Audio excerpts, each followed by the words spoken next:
And he never used a condom, and he told me that he never would, and that I didn't have a choice. That was another thing. He says that his pull-out game was strong enough that he didn't need one. Did he pull out? He did, yes. And he finished? Yeah. Ejaculated? Yeah. Okay. Where? All over my back. Friends, my voice is completely gone, so please read the screen. And how did that get addressed afterwards?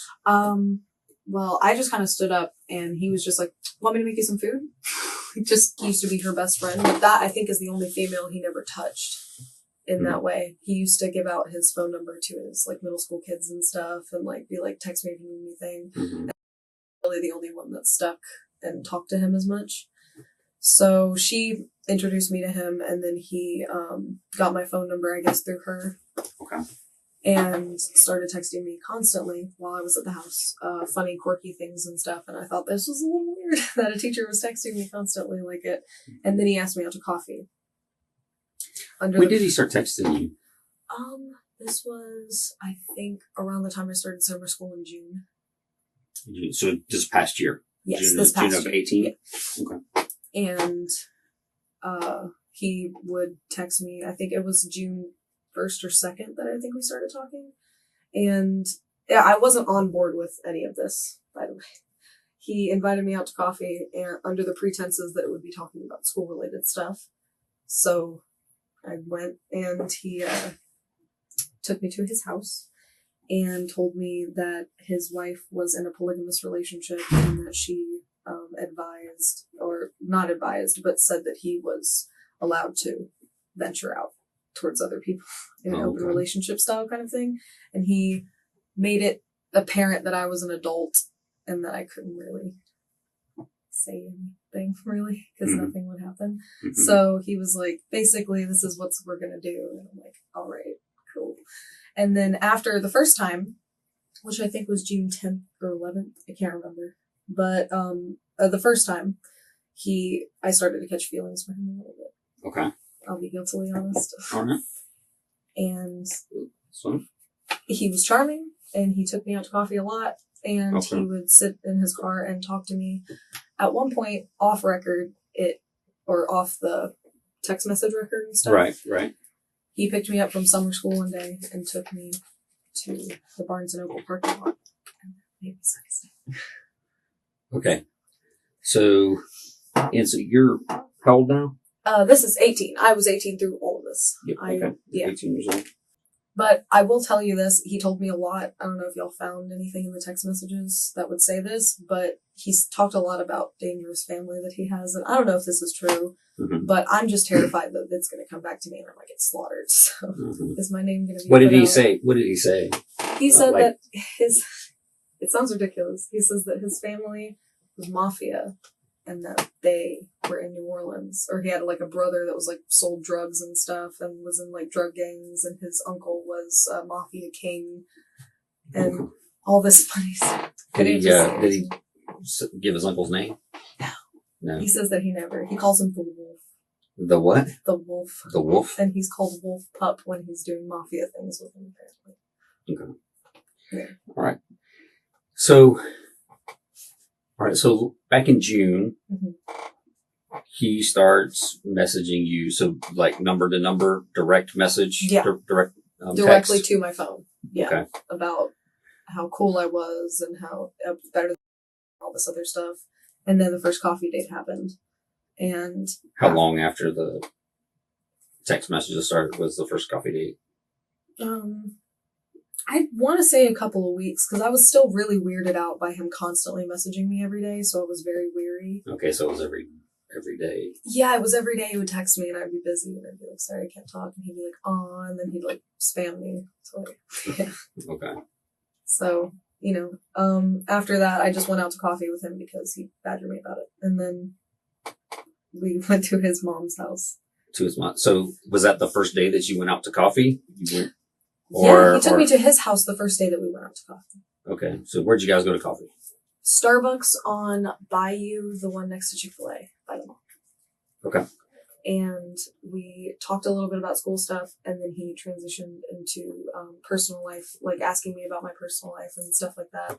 And then he got in the car, and he was my ride because at the time I didn't have a car. Okay. So I couldn't do anything if I got in the car and he took me somewhere else, which he did.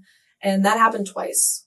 I went on the So that coffee first time he took you where? To his house? To his house in Beulah. In Beulah. And then I don't know where his parents' house is. Okay. I can't remember.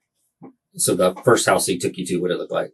It was, you walked in and there was a foyer and there was a room over here and a room over here. And then it opened up into a living room with a black wraparound couch and stuff. Okay. So that first time that y'all meet when was this? This was during high school, after school, and he said that he had been staring at my ass. This was actually during school. This was during, yes. During the school year before you graduated. Yeah. I officially met him. What I consider met is when he first started texting me, but I occasionally would go over. I would hang out after school and she'd be like, I have to go talk to Mark real quick, and we would blow by in there sometimes. But he admitted, by his classroom. Yeah. Right. But he admitted that he had been staring at my ass, and I was like, oh, okay. Okay, but this meeting that we're talking about when you had coffee and then went to his house, that was after you had graduated. Yeah. Okay. That was during the summer before summer school. Right. Okay. So you guys go over to his house this first time, and what happens is this the polygamy discussion? Yeah. This is when he took out his phone and he showed me on his couch a bunch of pictures of him on Facebook and Pensacola News Journal dressed as Deadpool. And then he somehow transitioned that into polygamy. And I guess I felt pressured to do that. So it happened. And then after that. So what exactly did he tell you about the he said the agreement between him and his wife? He said that him and his wife, since she was pregnant, was unable to have sex or please her husband. So she basically was like, I can't do anything for you sexually right now. Just go out and do whatever you want. Okay. And I don't know why I believed it at the time, but I did, that this was just like a thing. So I did do it with him that day. And then, I wanted to push off that kind of thing because I did feel a little weird about what had happened. Then the second coffee date is when he took me to his parents' house, which is like a 2-story, like really nice, like there was stairs and everything in it. And he made me something in his parents' house. The second coffee date, which I think was like a week or two after the first one. Okay. And so how many sexual encounters did you have with Mr. William? Officially, only 1 or 2. Because after those, I found my boyfriend, and then I was like, I don't want to do this with you anymore. And then the last time he invited me, it was in his car, and he made me do stuff. Like grabbed my head. Okay. So you keep saying made you. Yeah. I'm very awkward when it comes to being pressured into sexual stuff. Mm-hmm. So I can't really outright say, no, you can't do that, especially if I'm scared of the person being a little stronger than I am. So, and I've seen him get physical with other students. Like I've heard things about him getting physical with his students before. Mm-hmm. So I basically was like inching away from him in the passenger seat, like while we were talking. I was trying to be just like a friendly distance kind of thing. And then he just kind of like grabbed my neck and it was just like pushing me and shit. And I didn't really know what to do at that point. So I was like, okay. Mm-hmm. I mean, I guess this is happening. And then apparently I heard that he did that to another girl, but worse. You still have the text messages from him? Those I had blocked him on social media at that point because he had said some really terrible things. So. Okay. Like what kind of things? Well, to basically get a better grasp of me and Mark, we started off as friends and I intended for us to only be like friends. Okay. Mm-hmm. So after the physicality, we talked a little bit, and afterwards, kind of like in a trickle, like he didn't text me as much, but he still did.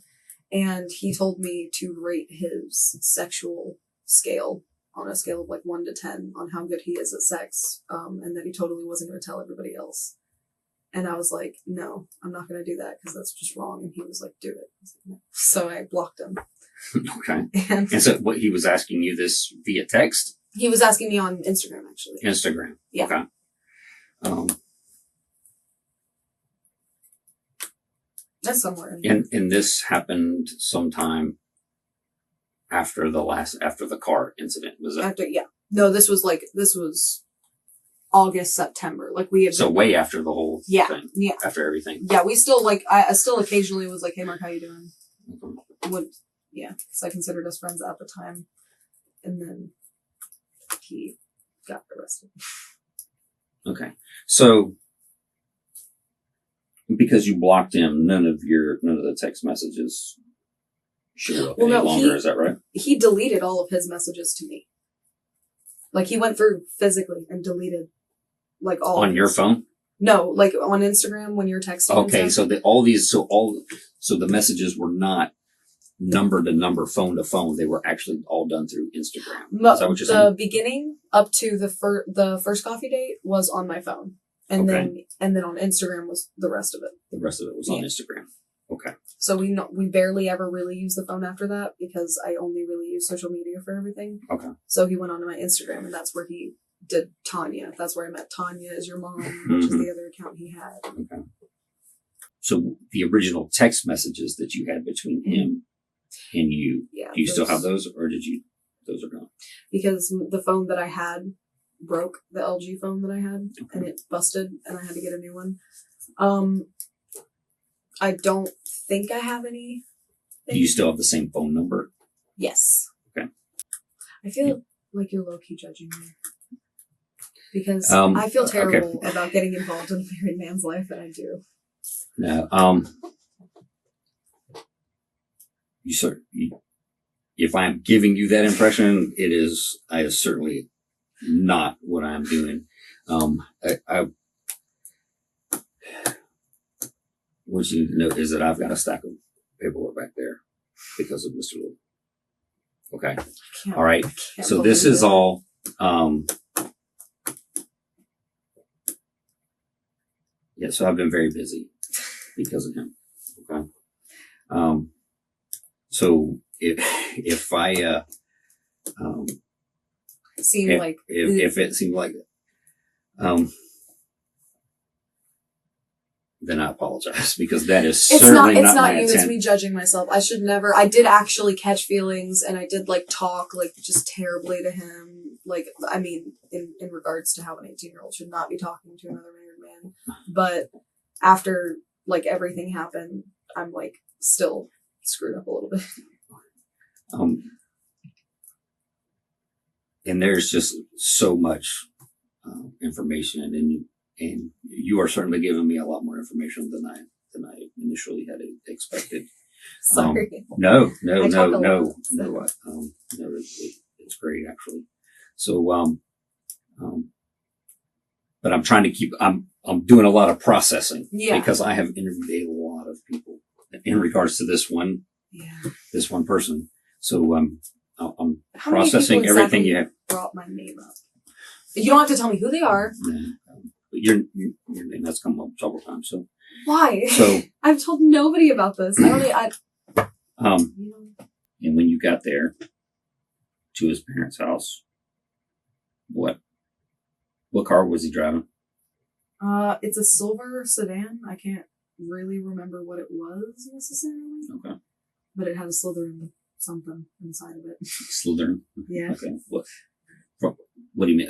Hanging? What a Slytherin? What? He had a Slytherin cup and also a Slytherin lanyard hanging from his rearview mirror. Yeah. Okay. So you get to his house. Which door did you go in? Front door. Front door. Yeah. And then what happened? And he showed me around his. He kind of went upstairs basically immediately. I walked through his living room just to kind of look around and stuff, and he said he needed to grab, I think, something his parents left at the house. And then he told me to come up to the room, and then, Okay. So you go up to the room. Which room was it? Like, so you walk up the stairs and... You walk up the stairs, and there should be a room directly in front of you. It's either directly in front of you, or you go take a left, and then you take a left again, and then you go all the way down that hallway to the end. It's at the end of either one of those. Okay. All right. But it had a bed and a dresser, vanity with a giant mirror, and a bathroom that was attached. Okay. Right. So it had an ensuite bathroom. Yeah. Oh. Do you remember what color the furniture was, or type of furniture, or anything like that? Dark wood for the vanity. pretty sure. And white everything else, really. Okay. Like white sheets, white carpet, white walls. Yeah. And so, what did he say to you when you got up there to the bedroom? That this was just his parents' house, and he told me a little bit about what they used to do, like job-wise and stuff, and just, after that, we kind of sat down on the bed, and he was talking about how the house next to him was haunted. Okay. And how he wanted, me and he called Hufflepuff in the messages, would go and ghost hunt in the house right next to it, basically. He was like, we can make a fun day out of it. And then after that, he was like, or we could do this right now. I was like, all right. So. Okay. So, would you say then that you had sex willingly with him on that occasion? No. I did once have or do oral on him willingly, and that was when it was at his parents' house, and he actually had a video of it that he took. Okay. He videoed it. Yeah, he videoed it. I thought it was so, and this is the incident we're talking where you left McDonald's and you went over there. Yeah, and I left McDonald's and I went over to his parents' house and with he took out with him. He drove you over there, and then he said that he deleted it because he was TV casting from his phone, and when he pulled up his library, he didn't want his brother or his friend to see his affairs on the thing, so he deleted them. Okay, all right. So is that all that happened that time? Was oral sex? No, yeah, that was it. And then after that, I didn't. But that was voluntary. But that one was voluntary. Yeah, yes, that was consensual. That was consensual. Most of what we did was technically giving consent. It's just I was stuck in a very pressured situation, and I felt that if I didn't give consent. Okay. Well. But after that day, there was no sexual encounter with us at all because I met my boyfriend now, and I wanted to be faithful to him, and he was upset about that. What about the car incident? The car, him doing that was in Barnes & Noble, and that was between the first and second coffee date. Okay. Yeah. All right. Okay. That's yeah. I'm sorry. I keep asking questions because I was I was thinking that it was the way I had understood it, that it was the last incident. Yeah. That was technically. So the one at the house was the last incident. Yeah. But the car was actually, it was in between. See, that's where I was confused. Yeah. So did he ever threaten you at all, or? No, but he used to say that if this gets out, that his career would be ruined, and that he's inspired too many lives for that to happen. So I don't know if that was him going, I won't let you do that, or him just being like, don't tell anybody, kind of a thing. So that was the only thing that he really said that could be considered a threat to me. Everything else, he was just like, I know you'll keep that secret. And I was like, because that's where, and maybe that was part of what you were vibing from me earlier was the fact the way you were talking is that what you're describing to me is rape. Yeah. Okay. So, and that's where I'm like, yes, that's where I'm trying to figure out what, where the line was drawn each time. Well, I don't know what you could consider it because I wanted him to stick around as my friend because I didn't have very many. Right. So I guess at that point, desperate little high school graduate thought she was an adult, wanted to keep an adult friend around, so she did anything she could, kind of thing. Okay. I don't want to be like I'm a victim, but understand. I mean, I was just trying to keep him around, and most of when we did it, I didn't really want to, and I expressed that kind of a little bit, and he was like, maybe we should, and it was kind of like a peer pressure crackdown thing. So it was all pretty much willing. I did give it to him without trouble or anything, but it was because I felt like I was in a situation where there was really nothing else that I could do. And I'm pretty sure he would have taken it regardless if I had said yes. So. Okay. Why would you say that? Because the way that he approached me the first time was that when we went to his house for the first coffee date, I got in and I was petting his cats and I was like, oh my God, these are so cute. And then he just kind of grabbed me and just started kissing down my neck. And I was like, oh. And he was like, yeah, this is what I actually wanted from you. I was like, oh, okay. So. Okay, and this happened where? This was at his house in Beulah. Okay, right. In which room? In his living room, actually. Okay. We walked through the foyer, and then we were in his living room by his couch. And I was trying to talk to him about how cool his cat Shira was. Okay. And then he did that. All right. So, if you don't mind, kind of walk me through that whole incident. He kissed down my neck, and then started to pull up my shirt, and I was like, oh, wait a minute. I was like, hang on a second. Why don't we not do all this? And he was like, it's okay, I won't tell my wife. And I was like, you said your wife was okay with this. Okay. And he's like, it's okay, it's gonna be okay. Like, he kept saying that, and I was like, all right. And then he like got down on the floor. I was like, I don't know what you want me to do. And then he like basically undressed himself on the floor. Okay. Like, when you say on the floor, like how? Like, he was laying on the floor, and he just got naked. Okay. And he was like, sit on me. I was like, no. Okay. So, I mean, I didn't take off my clothes really willingly. I kind of just stepped back, and he got up naked and just did the rest of it. Okay. And I just kind of let him do it. So I was like, this is not at all what I thought was going to happen when I came over here. Right. Because he had phrased it that we were going to be playing like video games or something. Okay. For like an hour or two. Mm-hmm. So you can imagine my surprise. Sure. So he undresses himself. He undresses you. Mm-hmm. And then turns me around, pushes me down on the couch to where it's like my head is pressed and my neck is in an angle where I can't really breathe. And then he just goes. And he never used a condom, and he told me that he never would, and that I didn't have a choice. That was another thing. He says that his pull-out game was strong enough that he didn't need one. Wow. So, okay. So just to make sure that I'm clear, you were bent over facing away from him on the couch. Mm-hmm. And he was behind you. Okay. And so did he pull out? He did. Yes. And he finished? Yeah. Ejaculated? Yeah. Okay. Where? All over my back. Okay. Yeah. And how did that get addressed afterwards? Well, I just kind of stood up, and he was just like, want me to make you some food? Just smooth transition. And I was like, you know what? I'm okay. I kind of just want to go home. Oh, wow. And he was like, no, let's look at pictures of me in Pensacola News Journal as Deadpool. And I was like, all right, can I get home later? Yeah. So how did you get cleaned up? I went into the bathroom and took that initiative myself, because he was like, I can clean you up for you. And I was like, or you cannot touch me. So. Okay. Yeah. I was a little mad at him, so I shut myself in the bathroom for like 5-10 minutes to gather myself, and then I was like, I want to go home. Sure. So you go to the bathroom 5 or 10 minutes, come back out. Mm-hmm. What happens then? He's on the couch, fully dressed at this point, in a different outfit and a different head wrap, and he's looking at the Facebook photos of him in Pensacola News Journal.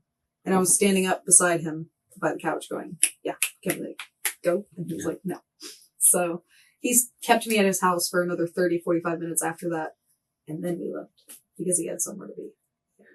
Okay. And then he took you where? Just back to my house. To your house? Yeah. Okay. And then you guys when was your next communication following that incident? Not even 5 minutes after he drove away. Not even 5 minutes after he drove away, he was already texting me back. Really? And what did he say? I really loved today, with like a little like dot smiley face kind of thing. Okay.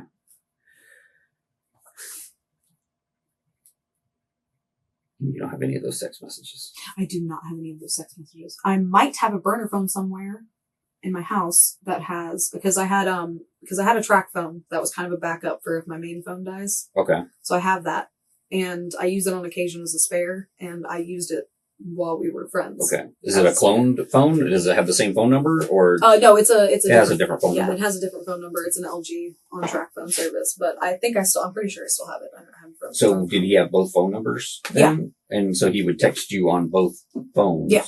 Just whichever one I was using at the time. Okay. So the first incident, got it. So then how long after the first incident did the incident in the car happen? It had to be a week and a half to 2 weeks after that, because I didn't really do Tell me how that transpired. He picked me up and we didn't go out for coffee. We just went because he said he wanted to talk about stuff. So we just went over to Barnes & Noble and this was 8 o'clock. Picked you up where? From my house. Okay. So he picks you up there and you go to the Barnes & Noble parking lot. Yeah. And then we basically, like, I'm sitting against the passenger door. He's sitting against the driver's side door and we're just like talking. He's basically telling me all about Tanya as your mom, the other account. Yeah. He was telling me about how her family recently got into a 7-car pileup car crash, and that's how her dad died, and he made a 7-car pileup joke, and she hated it, stuff like that. Okay. And then after that, he transitioned the conversation into, but Tanya was telling me about stuff that you told her, that you liked me, and stuff like that. And I said, well, let's not address that, though, because I don't want to. And he said that he was aroused by that idea. And that he was aroused by the idea of me having a boyfriend and him having a wife and then not knowing that stuff. Okay. So you pull. So where were you guys parked at when you pulled into Barnes & Noble? We were parked. If you drive up to Barnes & Noble, there's like H.H. Gregg and stuff right here, or it used to be, and then like Barnes. There's like should be a little parking lot off to the side. Okay. Yeah, where there's like tree lines and stuff hidden away, kind of right beside the road and stuff. And those are the parking spots that he was at. And it was storming too. Okay. So that's on the side of Barnes & Noble? Yeah. Okay. On like the left side. Yeah. So on the far side, away from the H.H. Gregg. Away, yeah. Yeah, okay. It was like tucked away and really far. Right, okay. And then so you guys are in there, you're talking back and forth. He's talking about Tanya. So tell me about Tanya. So you had already been communicating with Tanya at that point? She told me that what he told me, was that he knew her through a cosplay event that he met her at, and she came over to his house and she had grown feelings for him and made a move one day. And she was texting me about this too. She was like, "Oh yeah, I smacked his ass. Just so you know, that's how you get him." Stuff like that. Like, oh, and also Catholic schoolgirl outfit.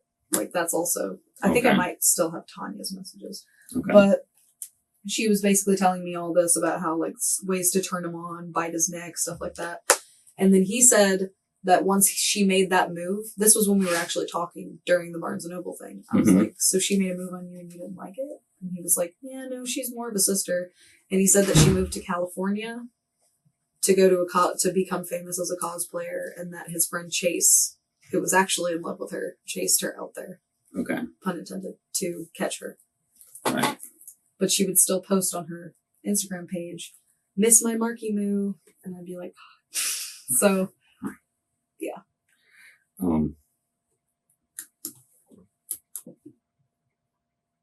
When did Tanya contact you, or how did that contact begin? Come to be, yeah.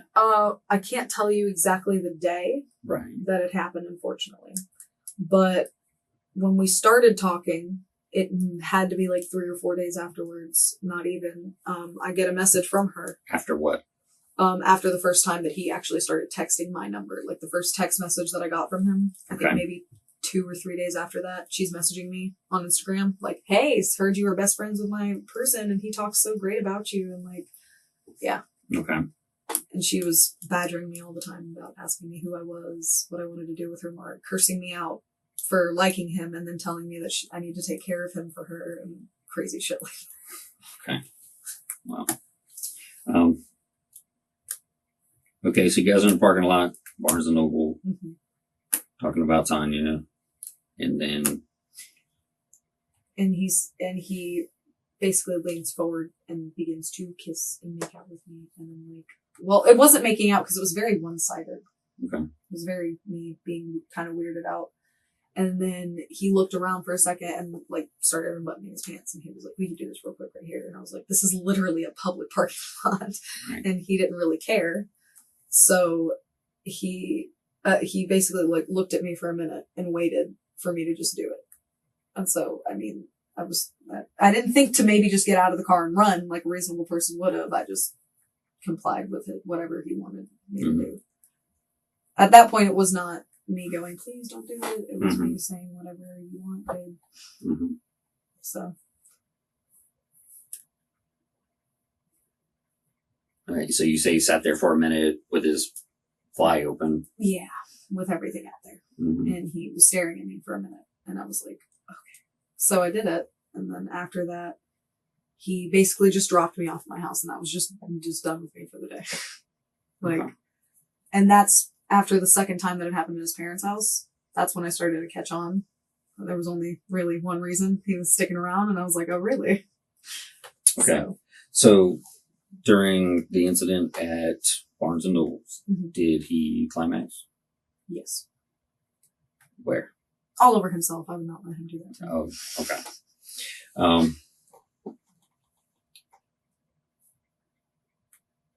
And then, as you say, because once he was done... Yeah, just back at the house. Okay. When was your next communication following that incident? I think it had to be like either that night or the next day. He either sent me a picture of food or a picture of him at the gym the next morning, which he did a lot. Okay. And it just basically started back up again. I think the first time that we went out to coffee, though, he met my parents. Really? Yeah, I got out of the car and my people, they're not really my parents. It's my friend's mom that I live with. And she's like, I don't want you going out with anybody that I've never met before that I might think is shady. So she wanted to meet Mark personally. Mm-hmm. And they had maybe a 20-30 minute conversation. Now they don't respect me for them. Wow. And all they really talked about with him was what culture he was and what he did and what he used to do. You know. Okay. And so they certainly didn't have a negative vibe about him after talking to him, obviously, because they allowed you to. Now, did they drop you off at the McDonald's? Is that why they were there, or how did that whole thing? I mean, obviously, she says, "Oh yeah, I'm gonna meet some dude before you go meet him or whatever." But how did y'all get there? I got to McDonald's because I rode the bus, the public transit. Okay. He said he was going to meet me there instead of my house, which I thought was weird. So I rode the bus to McDonald's so I can get there. And what time of day was this? This was 8, 9 o'clock in the morning. Okay. Yeah, he only really did stuff really early because he had to go to the gym. All right. So then the third instance that happened, that was the one at his parents' house. Mm-hmm. So, right. And that was the last one. Okay. Did Tanya ever send you any photos, or did you ever send any kind of pictures of anything to Tanya? I might have sent screenshots that he sent me or pictures of him that he sent me. Okay. I might have. I'm not really sure. I wasn't really into sending her pictures because a lot of the times when we talked, I thought she was really crazy. So I'd be like, yeah, that's cool. Great. And she'd be like, yeah, we should meet up. And I should have said yes because she obviously wasn't real. So I was like, no, I'm good. Yeah. But she said she was going to take a trip down to California from California and meet me personally.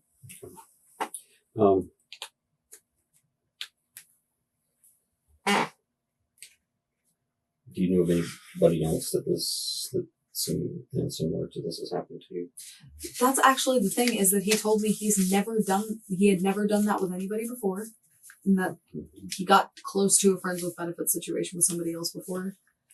And I was very candid with him in the car when I was like, if you're going to be doing this with me, I need to know everybody you've slept with because I don't want to be contracting anything, and I want to be responsible. Mm-hmm. And he told me that there was nobody else involved. And so when I heard about the girl who was involved with him from December 2017 to December 2018, I was pretty pissed off. Mm-hmm. So he was very closed off when it came to any of that with me. He never told me anybody else that could have been involved. If you wanted to just ask questions about him, person to go to because she's known him for 7 or 8 years, personally. Okay. Like that's, I think, the only person he texted that much to. Mm-hmm. Okay. Now, at the beginning of our conversation, you mentioned that he,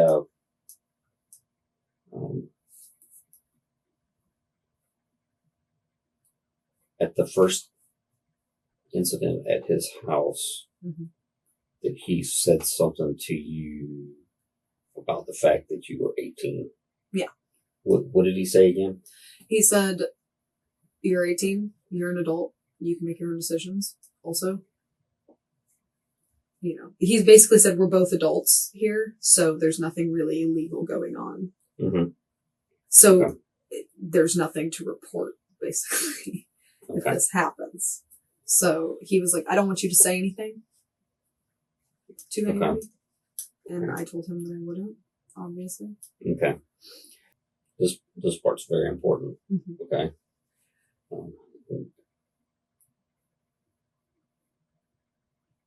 Do you know of anybody else by name that he has had sex with?